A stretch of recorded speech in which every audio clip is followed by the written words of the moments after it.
বাসন্তী পোলাও তো সবাই খেতে ভালোবাসি আমরা। তাহলে আজকে আমি আমার স্টাইলে যে বাসন্তী পোলাওটা বানাই সেটাই তোমাদের সাথে শেয়ার করছি রেসিপিটা। আমি এখানে 1.5 কাপ গোবিন্দভোগ চাল প্রথমে ধুয়ে নিয়েছিলাম খুব ভালোভাবে, যতক্ষণ না পরিষ্কার হয়েছে ততক্ষণ পর্যন্ত। এবারে শুকিয়ে নিয়ে এর মধ্যে আমি 1.5 ইঞ্চি পরিমাণে আদা, স্বাদ মতো নুন, আর যেরকম যে মিষ্টি খাবে সেই অনুযায়ী মিষ্টি আমি অ্যাড করেছি, মানে চিনি অ্যাড করেছি। এরপরে এতে দিয়ে দিচ্ছি অল্প একটু হলুদ গুঁড়ো। যেহেতু এটা বাসন্তী পোলাও সেই জন্য আমি হলুদ গুঁড়ো অ্যাড করেছি, তোমরা চাইলে এখানে ফুড কালারও ইউজ করতে পারো। আর সাথে দিলাম ঘি। এবারে এটাকে খুব ভালো করে মেখে নিয়ে মিনিমাম 10 থেকে 15 মিনিটের জন্য রেস্টিং টাইম দিয়ে রেখে দেবো। অন্যদিকে আমি একটা কড়াইতে ঘি দিয়ে তাতে আমি দিয়ে দিলাম অল্প একটু পরিমাণে কাজু।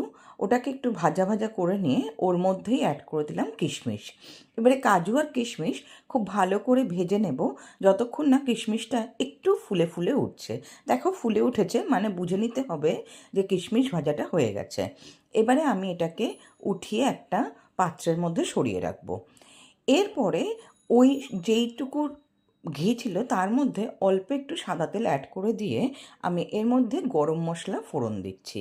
গরম মশলার মধ্যে ছোটো এলাচ, দারচিনি আর লবঙ্গ, এগুলোকে ফোড়ন দিয়ে একটু সুন্দর গন্ধ বেরোলে পরে আগে থেকে মেখে রাখা চালটা আমি এর মধ্যে অ্যাড করে দেবো। দেওয়ার পরে আমি এখানে এই কাপ মেপে 1.5 কাপ নিয়েছিলাম, আমি এই কাপ মেপেই ফুটন্ত গরম জল নিচ্ছি এখানে 2 কাপ, আর তার থেকে কিছুটা বেশি পরিমাণে নিয়ে ওটাকে সাইড করে রেখে দিলাম। এবারে এইটাকে চালটাকে খুব ভালো করে ভাজতে হবে যতক্ষণ না একেবারে ফুট ফুট করে আওয়াজ বেরোচ্ছে। আর তারই মাঝখানে আমি দিয়ে দিলাম এটার মধ্যে জায়ফলটাকে গ্রেট করে।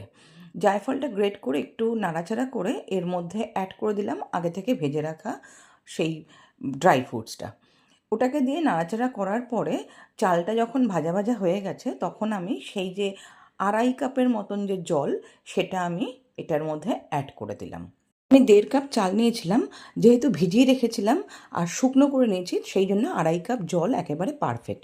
আমার জলের পরে মনে হয়েছে একটু নুন আর একটু চিনি দেওয়া দরকার, সেই জন্য আমি অ্যাড করে এবারে এটাকে হাই ফ্লেমে ফুটতে দেওয়ার জন্য রেখে দেব। তারপরে আমি যখন প্রায় ফুটে এসেছিলো তখন আমি এটাকে ঢাকা দিয়ে রেখেছিলাম। এবার গায়ে গায়ে লেগে যাওয়ার পর আমি জাস্ট একবার একটু নাড়িয়ে দেব। নাড়িয়ে দেওয়ার পরে এটাকে ঢাকা দিয়ে আমি রেখে দিয়েছিলাম আরও 10 মিনিট দমে। তারপরে এটা আমি সার্ভ করছি।